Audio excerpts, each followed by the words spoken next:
திருமுழுக்கும் நற்செய்தி அறிவிப்போம். நம் ஊரிலெல்லாம் பெரியவர்கள் குழந்தைகளை பார்த்து விளையாட்டாக இப்பேற்பட்ட ஒரு கேள்வியை கேட்பார்கள். குழந்தாய், உனக்கு அப்பா பிடிக்குமா அம்மா பிடிக்குமா என்று கேட்பார்கள்.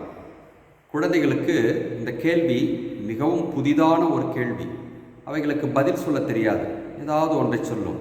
இருந்தாலும் கூட அவர்கள் விடமாட்டார்கள். இந்த ரெண்டு பேர்த்தில் உனக்கு ரொம்ப யாரை பிடிக்கும், அப்பாவையா அம்மாவையா என்று கேட்பார்கள். என்னை பொறுத்தவரை இந்த கேள்வியே தவறான கேள்வி. அப்பாவும் அம்மாவும் இல்லாமல் ஒரு குழந்தை வந்திருக்குமா? அப்படி என்றால் அந்த குழந்தை அப்பாவையும் அம்மாவையும் சரிசமமாக அன்பு செய்ய வேண்டும், அதை பழகிக்கொள்ள வேண்டும் என்று தான் பெரியவர்கள் குழந்தைகளுக்கு கற்றுத்தர வேண்டும்.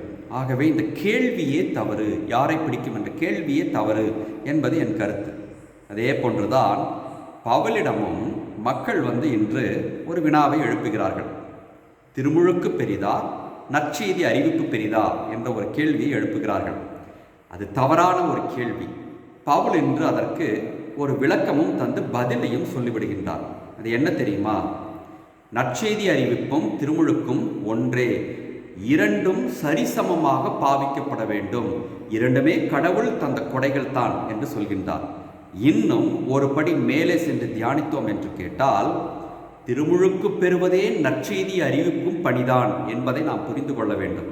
எவ்வாறு என்று கேட்டால், இயேசு கிறிஸ்து திருமுழுக்கு பெறுவதற்காக திருமுழுக்கு யோவானிடம் செல்கின்றார். அப்படி திருமுழுக்கு பெற்ற பொழுது வானத்திலிருந்து தூய ஆவியானவர் இறங்கி வந்தார். தந்தையின் குரலொலி கேட்டது, இவரே என் அன்பார்ந்த மகன், இவரிடம் பூரிப்படைகின்றேன். அப்படி என்றால் நற்செய்தி அறிவிப்பு என்பது திருமுழுக்கின் பொழுதே தொடங்குகின்றது. திருமுழுக்கு பெறுவதே நற்செய்தி அறிவிப்பு பணி என்பதை அந்த இடத்தில் கடவுளை சுட்டிக்காட்டிவிட்டார் என்பது தெளிவாகிறது அல்லவா?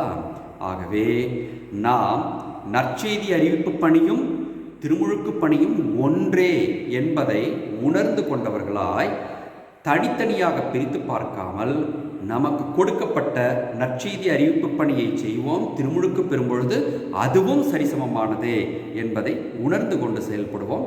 தேவையற்ற விவாதங்களுக்குள் நமது மூளையை செலுத்த வேண்டாம்.